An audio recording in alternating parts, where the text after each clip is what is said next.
सलामकुम। की हाल चाल है? ठीक हो? की गल बनी? चैन टूट गई। हाँ भाई वो मैं अगे तक छड़ दिना।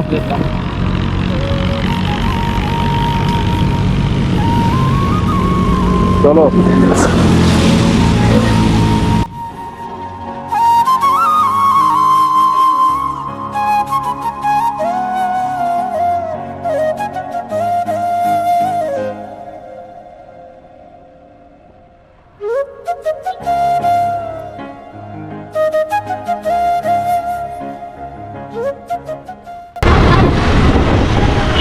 इतने इतने होना मकाना कोई ओके कोई कोई मसला नहीं।